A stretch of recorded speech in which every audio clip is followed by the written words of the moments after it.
Common sense. The origin and design of government.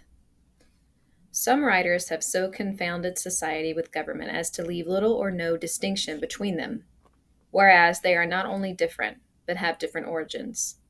Society is produced by our wants and government by our wickedness. The former promotes our happiness positively by uniting our affections, the latter negatively by restraining our vices. The one encourages social intercourse, the other creates distinctions. The first is a patron, the last a punisher.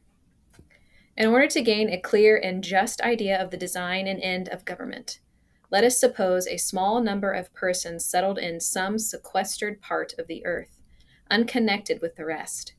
They will then represent the first peopling of any country or of the world. In this state of natural liberty, society will be their first thought. 1,000 motives will excite them thereto.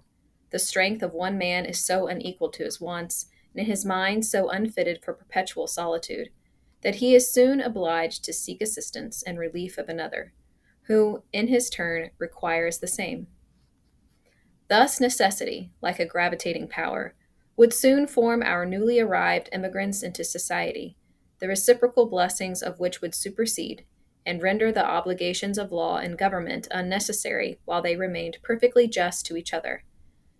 But as nothing but heaven is impregnable to vice, it will unavoidably happen that in proportion as they surmount the first difficulties of immigration, which bound them together in a common cause, they will begin to relax in their duty and attachment to each other. And this remissness will point out the necessity of establishing some form of government to supply the defect of moral virtue. 2. Of the present ability of America. 'Tis not in numbers but in unity that our great strength lies, in which no single colony is able to support itself, when united is able to do anything. Debts we have none, and whatever we may contract on this account will serve as a glorious memento of our virtue. No country on the globe is so happily situated or so internally capable of raising a fleet as America. Tar, timber, iron, and cordage are her natural produce. Some perhaps will say that after we have made it up with Britain, she will protect us. Common sense will tell us that the power which hath endeavored to subdue us is of all others the most improper to defend us. The present time, likewise, is that peculiar time which never happens to a nation but once. Most nations have let slip the opportunity, and by that means have been compelled to receive laws from their conquerors instead of making laws for themselves. But from the errors of other nations let us learn wisdom, and lay hold of the present opportunity, to begin government at the right end. As to religion, I hold it to be the indispensable duty of government to protect all consciences. For myself, I fully and conscientiously believe that it is the will of the Almighty that there should be a diversity of religious opinions among us. I likewise mention the necessity of a large and equal representation, and there is no political matter which more deserves our attention.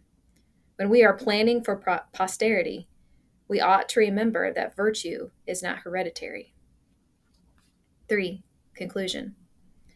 I shall conclude these remarks with the following timely and well-intended hints. We ought to reflect that there are 3 different ways by which an independency may hereafter be effected, and that one of those 3 will, one day or other, be the fate of America, viz., by the legal power of the people in Congress, by a military power, or by a mob.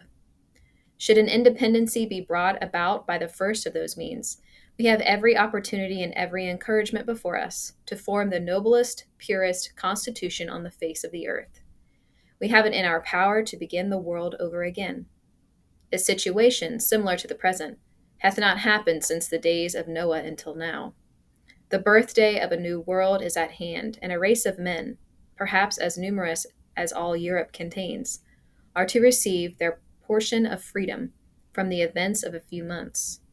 The reflection is awful, and in this point of view, how trifling, how ridiculous, do the little paltry cavillings of a few weak or interested men appear when weighted against the business of a world. In short, Independence is the only bond that tie and keep us together. On these grounds I rest the matter, and as no offer hath yet been made to refute the doctrine, shows that the party in favor of it are too numerous to be opposed. Wherefore, instead of gazing at each other with suspicious or doubtful curiosity, let each of us hold out to his neighbor the hearty hand of friendship, and unite in drawing a line which, like an act of oblivion, shall bury in forgetfulness every former dissension. Let the names of Whig and Tory be extinct, and let none other be heard among us than those of a good citizen, an open and resolute friend, and a virtuous supporter of the rights of mankind and of the free and independent states of America.